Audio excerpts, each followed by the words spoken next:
Movie के start में हम ऑलमोस्ट 10 साल की छोटी सी प्यारी सी बच्ची को देखते हैं। इस बच्ची का नाम सोफी था, जो कि एक अजाइलम में रहती थी क्योंकि उसके पेरेंट्स की डेथ हो गई थी। सोफी को नींद ना आने की बीमारी थी, इसीलिए वो पूरी रात जागकर गुजारती थी और अजाइलम में फिरती रहती थी क्योंकि उसे पूरी रात ही नींद नहीं आती थी। और हर बच्चे की तरह उसका भी एक डर था कि एक बाबा जी हैं जो रात के अंधेरे में आते हैं और बच्चों को उठा कर ले जाते हैं और फिर वो इन बच्चों को मार कर खा लेते हैं। एक रात जब सब सो रहे होते हैं तब विंडो के पास से उसे बिल्ली की आवाज सुनाई देती है। अब क्योंकि उसे नींद नहीं आ रही थी, इसीलिए उसे देखने के लिए बाहर जाती है। वो जब बालकनी में होती है तो देखती है कि कुछ बिल्लियों ने डस्टबिन को गिरा दिया है। फिर सडन वो देखती है कि बिल्डिंग के पीछे से एक जायंट कहा डस्टबिन को उठाकर उसकी जगह पर रख देता है। इसके बाद बिल्डिंग के पीछे से एक काफी बड़ा जायंट बाहर आता है। सोफी उस जायंट को देख चुकी थी और वो भी सोफी को देख चुका था। उसे देखकर वो डर जाती है और जल्दी से अपने बिस्तर पर चली जाती है, लेकिन वो जायंट विंडो से हाथ अंदर डालकर सोफी को उठा लेता है और उसे अपने साथ ले जाता है। हम देखते हैं कि ये जायंट इंसानों के सामने नहीं आता था और जब उसके रास्ते में कोई इंसान आता था तो वो किसी न किसी तरह खुद को छुपा लेता था और फिर सबकी नजरों से बचते हुए वहाँ से निकल जाता है। फिर वो सोफी को भी अपने साथ लेकर एक दूसरी दुनिया में आ जाता है और ये दुनिया थी जायंट्स की दुनिया, यानी यहाँ पर सिर्फ जायंट्स रहते थे। सोफी देखती है कि ये तो एक काफी बड़ा घर है और वहाँ की हर एक चीज जायंट्स की तरह ही बड़ी थी। सोफी वहाँ से भागने की कोशिश करती है, जिस पर वो जायंट कहता है कि यहाँ से भागने का कोई भी रास्ता नहीं है, इसीलिए तुम यहाँ से कहीं भी नहीं जा सकती। ये सुनकर वो डर जाती है। वो नोटिस करती है कि ये एक बूढ़ा जायंट है। वो जायंट सोफी को एक पैन पर रख देता है और बोलता है कि मुझे बहुत भूख लग रही है, मुझे इतनी भूख लग रही है कि मुझसे वो कंट्रोल ही नहीं हो रही है। सोफी समझ रही थी कि ये जायंट मुझे ही खाने वाला है। वो वहाँ पर और भी जायंट्स की हंसने की आवाजों को नोटिस करती है, इसीलिए वो उस बूढ़े जायंट से पूछती है कि क्या यहाँ पर और भी जायंट्स हैं, जिस पर वो बूढ़ा जायंट कहता है कि जी हाँ, यहाँ पर और भी जायंट्स हैं और वो सारे जायंट्स कैनिबल हैं, यानी वो इंसानों को कच्चा ही खा लेते हैं क्योंकि उन्हें किसी भी इंसान पर तरस नहीं आता और जो भी उनके हाथ लग जाता है वो उस इंसान को निगल जाते हैं। ये सुनकर सोफी और ज्यादा डर जाती है, इसीलिए वो बूढ़े जायंट से पूछती है तो क्या आप भी मुझे खा लेंगे, जिस पर वो बूढ़ा जायंट कहता है कि नहीं, मैं इंसानों को नहीं खाता क्योंकि मैं एक वेजिटेरियन जायंट हूँ, ना कि कैनिबल। और ये बूढ़ा जायंट सिर्फ एक वेजिटेबल ही खाता है जो टेस्ट में बिल्कुल भी अच्छी नहीं थी, लेकिन इसके बावजूद भी वो इंसानों को खाना नहीं चाहता और इससे ये बात जाहिर होती है कि वो एक अच्छा और रहमदिल जायंट है। वो उस बूढ़े जायंट से पूछती है कि अगर आप इंसानों को नहीं खाते तो फिर आप मुझे यहाँ पर क्यों लेकर आए हैं, जिस पर वो बूढ़ा जायंट कहता है क्योंकि तुमने मुझे देख जो लिया था और तुम मेरे बारे में वहाँ पर किसी को बता देती जिससे मेरी जान खतरे में पड़ सकती थी, जिससे इंसानों को हमारा पता चल जाता और वो यहाँ पर आ जाते और बाकी जायंट्स को भी मार डालते और यही वजह है कि मुझे तुम्हें यहाँ पर लाना पड़ा और अब तुम अपनी सारी जिंदगी यहाँ पर मेरे साथ ही गुजारोगी। जिस पर सोफी कहती है कि नहीं, मैं तो यहाँ से भाग जाऊंगी, जिस पर वो बूढ़ा जायंट कहता है कि नहीं, तुम यहाँ से निकलने की गलती भी मत करना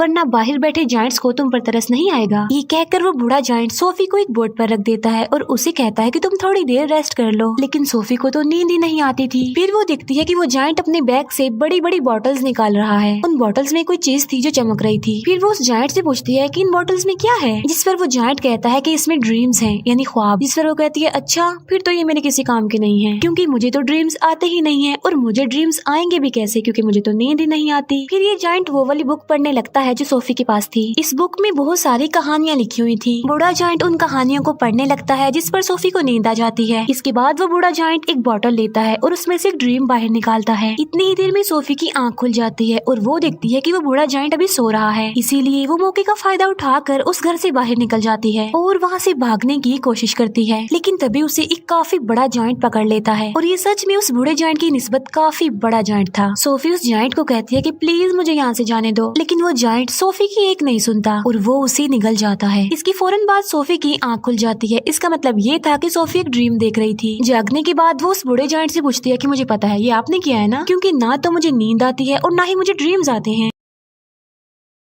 लेकिन आपने ये जो मुझे ड्रीम दिखाया है ये तो बहुत डरावना था। जिस पर वो जायंट कहता है कि मुझे ऐसा करना पड़ा और मैंने ऐसा इसीलिए किया है ताकि मैं तुम्हें ये बता सकूं कि बाहर तुम्हारे लिए कितना खतरा है, इसी वजह से तुम्हारे लिए बेटर होगा कि तुम यहीं पर ही रहो। बूढ़ा जायंट सोफी को समझाता है कि यहाँ पर जो जायंट्स हैं ना वो मुझसे साइज में काफी बड़े हैं और मैं तो उन जायंट्स के सामने कुछ भी नहीं हूँ क्योंकि मैं छोटा सा जायंट हूँ और बूढ़ा भी हूँ। अभी वो लोग बातें कर ही रही थी कि तभी वहाँ पर एक काफी बड़ा जायंट अंदर आ जाता है और वाकई ही ये उस बूढ़े जायंट की निस्बत काफी काफी बड़ा था। वो जायंट आते ही बूढ़े जायंट से पूछता है कि बताओ तुम किससे बात कर रहे थे बोने। अब यहाँ पर सारे जायंट्स बूढ़े जायंट को बोना कहते थे क्योंकि वो साइज में सबसे ही छोटा था। बूढ़ा जायंट जवाब देता है कि नहीं तो मैं तो किसी से बात नहीं कर रहा था। इसी दौरान सोफी भी कहीं पर छुप जाती है। इस बड़े जायंट के हाथ पर चोट लगी थी, इसीलिए वो पट्टी करवाने के लिए बूढ़े जायंट के पास आया था। अब क्योंकि वो जायंट कैनिबल था, इसी वजह से उसे उस घर में से इंसान की खुशबू आती है, इसीलिए वो वहाँ पर पड़ी हर एक चीज को देखने लगता है। तभी सोफी उस सब्जी के अंदर चली जाती है जो वो बूढ़ा जायंट खाता था, और जब वो जायंट उस सब्जी को स्मेल करता है तो उसे उसमें से इंसान की खुशबू आती है। आज से पहले इस जायंट ने कभी भी ये सब्जी नहीं खाई थी, लेकिन आज उसे इस वेजिटेबल में से अच्छी खुशबू आ रही थी, इंसान की खुशबू आ रही थी, क्योंकि उसमें सोफी जो थी, इसीलिए वो जायंट उसे खाने लगता है। ये देखकर वो बूढ़ा जायंट कहता है कि रुको, तुम ये नहीं खा सकते, क्या तुम भूल गए हो कि तुम वेजिटेबल्स नहीं खाते। जिस पर वो जायंट कहता है कि हाँ, मैं ये बात कैसे भूल गया कि मैं तो सब्जियां खाता ही नहीं हूँ। इसीलिए वो सब्जी को फेंक देता है और सोफी की जान बच जाती है। इसके बाद वो जायंट वहाँ से चला जाता है। फिर उस बूढ़े जायंट को कहीं पर जाना था और सोफी उससे पूछती है कि आप कहाँ पर जा रहे हैं, जिस पर वो बूढ़ा जायंट कहता है कि मैं किसी जरूरी काम से जा रहा हूँ। वो पूछती है कि कौन सा जरूरी काम, लेकिन वो उसे कुछ भी नहीं बताता। फिर वो सोफी के काफी फोर्स करने पर उसे बता ही देता है कि मैं ड्रीम्स को पकड़ने जा रहा हूँ। फिर सोफी उसे काफी कहती है कि मुझे भी अपने साथ लेकर जाइए, लेकिन वो उसे अपने साथ नहीं ले जाना चाहता था, क्योंकि बाहर जो जायंट्स सो रहे थे, अगर वो जाग गए, उन्होंने सोफी को देख लिया तो बहुत बुरा होगा। इसी वजह से वो किसी भी किस्म का रिस्क नहीं लेना चाहता था, लेकिन सोफी उसे काफी इंसिस्ट करती है, इसीलिए वो उसे अपने साथ ले जाने के लिए एग्री हो जाता है। जब वो बाहर आते हैं तो देखते हैं कि वो सारे जायंट्स गहरी नींद सो रहे हैं, इसीलिए ये दोनों उनके बीच से ही गुजरना चाहते थे, लेकिन इतनी ही देर में उन सारे जायंट्स की आंख खुल जाती है और वो बूढ़े जायंट को परेशान करने लग जाते हैं कि बोने तुम कहाँ पर जा रहे हो, जिस पर वो कहता है कि मैं तो अपने काम पर जा रहा हूँ। जिस पर वो जायंट्स कहते हैं कि हम नहीं चाहते कि तुम यहाँ से निकल कर बाहर जाओ, इंसानों की दुनिया में जाओ, क्योंकि अगर इंसानों को हमारे बारे में पता चल गया तो हमारी जान खतरे में पड़ जाएगी। वो सारे जायंट्स बूढ़े जायंट को बहुत ज्यादा तंग करते हैं और तभी मौके का फायदा उठाकर सोफी एक गाड़ी में छुप जाती है, लेकिन तभी बूढ़ा जायंट आसमान की तरफ इशारा करके कहता है कि वो देखो, सब देखते हैं कि आसमान पर बादल बने हैं और बारिश होने वाली है। असल में उन सारे जायंट्स को पानी से डर लगता था क्योंकि उन्हें वाटर फोबिया था, और तभी वहाँ पर बारिश होने लगती है और वो सारे जायंट्स जाकर छुप जाते हैं। तब मौके का फायदा उठाकर वो दोनों यानी बूढ़ा जायंट और सोफी वहाँ से चले जाते हैं। वो लोग माउंटेन्स पर चढ़ने लगते हैं। चलते चलते वो बादलों से भी काफी आगे निकल जाते हैं। सोफी कहती है कि यहाँ से तो देखने में ये स्टार्स बहुत ही प्यारे लग रहे हैं। बूढ़ा जायंट कहता है कि मैं तो इनका म्यूजिक भी सुन सकता हूँ। वो बताता है कि मैं इवन दुनिया की हर चीज की आवाज ही सुन सकता हूँ। मैं चींटियों की आवाज सुन सकता हूँ, कीड़े मकोड़ों की आवाज सुन सकता हूँ, इवन मैं ट्रीज की कहानियाँ भी सुन सकता हूँ। मेरे कान इतनी तेज हैं कि दुनिया की हर आवाज को ही सुन सकते हैं। ये सुनकर सोफी कहती है कि मुझे तो यकीन नहीं आ रहा आपकी बातों पर। बूढ़ा जायंट कहता है कि यही सच है बेटा, तुम्हें मानना होगा। इसके बाद वो लोग एक लेक के पास पहुँच जाते हैं, जिसके पास एक काफी बड़ा और खूबसूरत ट्री था। बूढ़ा जायंट पानी में कूद जाता है और उनके साथ सोफी भी कूद जाती है। दोनों फिर लेक के दूसरे किनारे पर पहुँच जाते हैं और ये होती है ड्रीम्स की दुनिया, क्योंकि ड्रीम्स उस ट्री से यहाँ पर कतरों की तरह गिरते हैं और बूढ़ा जायंट इन्हें पकड़ने के लिए ही यहाँ पर आता है। फिर वो दोनों मिलकर बहुत सारे ड्रीम्स पकड़ लेते हैं। इन ख्वाबों में अच्छे और बुरे दोनों ड्रीम्स ही थे। इन ड्रीम्स को पकड़कर फिर ये लोग वापस जाने लगते हैं। ये दोनों अब एक दूसरे के काफी अच्छे फ्रेंड बन गए थे और एक दूसरे के साथ काफी खुश थे।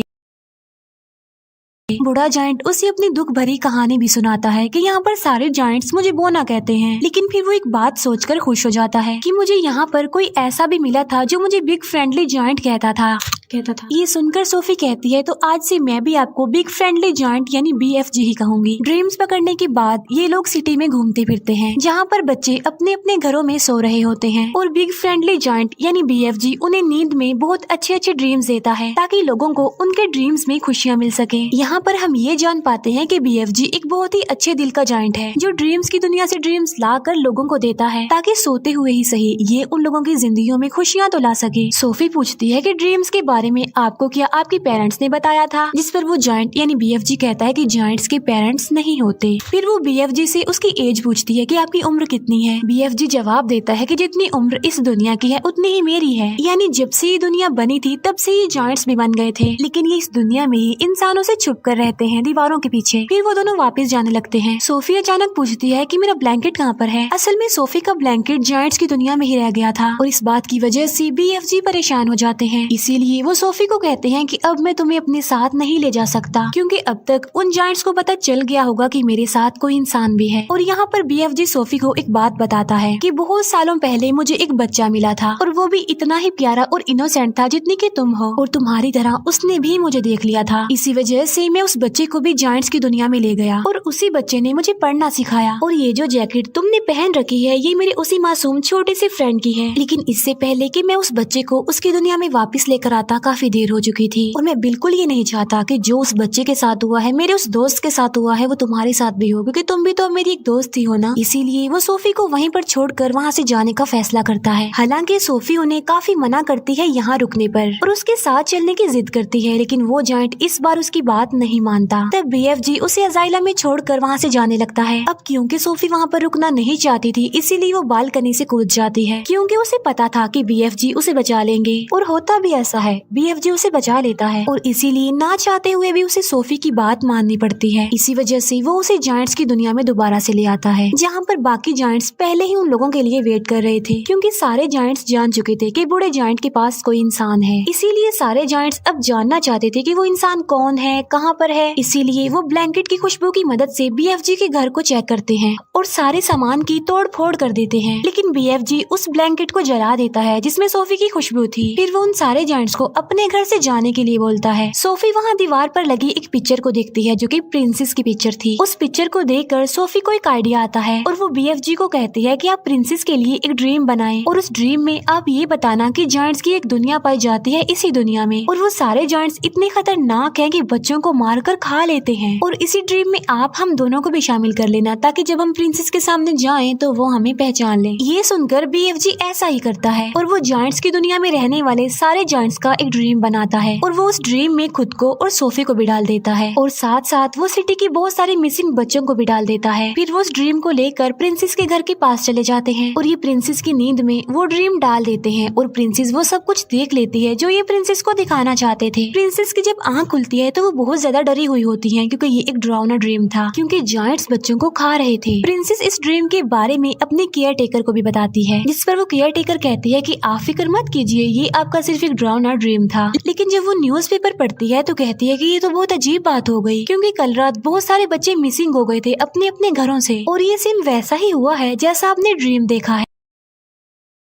तभी प्रिंसेस कहती है कि पर्दे हटाओ, और पर्दे हटाते ही विंडो पर सोफी खड़ी हुई थी। असल में ये चीज भी उन्होंने ड्रीम में डाल दी थी और उसमें BFG को भी डाल दिया था। तब सोफी उन्हें BFG के बारे में बताती है और साथ साथ वो प्रिंसेस से प्रॉमिस भी लेती है कि आप मुझसे वादा करें कि आप BFG को कोई नुकसान नहीं पहुंचाएंगी। तब BFG प्रिंसेस के सामने आता है और तमीज से उनके सामने झुक जाता है। तब प्रिंसेस भी अपने प्रॉमिस को पूरा करती है। अच्छा, यहाँ पर जायंट्स की ना एक फनी बात भी थी कि वो किसी भी वर्ड को ठीक से नहीं बोलते थे, इसीलिए वो महारानी को मर्जानी कहता था, BFG इंसान को इंसान कहता था और ऐसे ही उल्टे सीधे लफ्ज बोलते थे। इसके बाद प्रिंसेस उनका अच्छे से वेलकम करती है और उन्हें एक काफी अच्छी दावत देती है। फिर ये लोग सारी बात प्रिंसेस को बता देते हैं कि जायंट्स की दुनिया में 9 बड़े बड़े जायंट्स ऐसे हैं जो इंसानों और बच्चों को पकड़कर खा लेते हैं। इसीलिए प्रिंसेस उनकी हेल्प करने के लिए तैयार हो जाती है और अपनी एक पूरी आर्मी तैयार कर लेती है, जो कि BFG की मदद से अपने हेलीकॉप्टर्स में बैठकर जायंट्स की दुनिया के लिए निकल जाते हैं। अब इन्होंने यहाँ पर एक प्रॉपर प्लान बनाया हुआ था, इसीलिए वो प्लान के मुताबिक एक जगह पर रुक जाते हैं, क्योंकि ये पूरी तैयारी के साथ उन पर अटैक करने के लिए आए थे। प्लान ये था कि BFG एक ड्रीम बनाएंगे और उस ड्रीम में BFG इन जायंट्स के लिए शर्मिंदगी और पछतावा डालेंगे उनके बुरे कामों के लिए जो उन्होंने किए थे, और BFG ऐसा ड्रीम बना भी लेता है। लेकिन जैसे ही BFG ड्रीम्स को उन जायंट्स में डालने के लिए जाता है, तब उन्हें याद आता है कि ड्रीम डालने वाली चीज तो मैं प्रिंसेस के महल में ही छोड़ आया हूँ और उस चीज के बगैर ऐसा करना रिस्की था, क्योंकि उन जायंट्स के पास जाना था। लेकिन सोफी हिम्मत करके उस ड्रीम वाले जार को उस जगह पर लेकर चली जाती है जहाँ पर वो जायंट्स सो रहे थे। लेकिन इससे पहले कि सोफी उस जार को तोड़ पाती, उन जायंट्स का लीडर उठ जाता है और वो जैसे ही सोफी को पकड़ने वाला होता है, सोफी उस जार को तोड़ देती है और ये ड्रीम उन जायंट्स की नींद में चला जाता है जो अभी सो रहे थे। और जब वो जायंट्स जागते हैं तो उन्हें अपने बुरे काम पर शर्मिंदगी होती है, लेकिन जो जायंट्स का लीडर था वो तो जाग रहा था, इसीलिए उसे कोई भी पछतावा और शर्मिंदगी नहीं होती और इसीलिए वो सोफी पर अटैक कर देता है। लेकिन तभी BFG उस जायंट के सामने आ जाते हैं। अब क्योंकि BFG बहुत छोटे थे इसीलिए वो जायंट उन्हें अपने हाथ में उठा लेता है, लेकिन जैसे ही वो BFG को मारने लगता है प्रिंसेस की पूरी आर्मी हेलीकॉप्टर्स के साथ वहाँ पर आ जाती है और वो लोग सारे जायंट्स को पकड़कर अपने साथ ले जाते हैं और उन्हें समंदर के बीच में एक आइलैंड पर छोड़ दिया जाता है। अब क्योंकि इनके चारों तरफ पानी था और ये तो पानी से डरते थे इसीलिए वो वहाँ से भाग नहीं सकते थे और इसीलिए अभी हमेशा के लिए यहाँ पर फंस गए हैं। प्रिंसेस उन जायंट्स के लिए वहाँ पर सब्जी के बीज भी फेंक देती है ताकि ये जायंट्स उन बीजों की मदद से वहाँ पर सब्जी उगाएं और सारी जिंदगी ये वो सब्जी ही खाएं। अब क्योंकि उन जायंट्स को ये सब्जी पसंद नहीं थी लेकिन अब ना चाहते हुए भी उन्हें ये सब्जी खानी पड़नी थी और पूरी जिंदगी इसी आइलैंड पर रहकर ये सब्जी ही खानी है। इसके बाद हम सोफी को देखते हैं जो बजाइला में नहीं रहती बल्कि प्रिंसेस के महल में रहती है और यहाँ पर सोफी बहुत खुश होती है और वो जब चाहे BFG से बात भी कर सकती है क्योंकि BFG ने बताया था कि वो इस दुनिया की सारी आवाजें सुन सकते हैं। दूसरी तरफ BFG जो कि अब जायंट्स की दुनिया में बिल्कुल अकेले रह गए हैं जिन्होंने जायंट्स की दुनिया में उस सब्जी के अलावा और भी बहुत सारी वेजिटेबल्स उगा ली हैं और वो भी अपनी लाइफ में बहुत खुश हैं। सोफी हर सुबह जागकर विंडो पर आती है और BFG को गुड मॉर्निंग कहती है जिसे BFG सुन लेते हैं और उसका जवाब देते हैं और ये प्यारी सी मूवी यहीं पर एंड हो जाती है। Thank you for watching.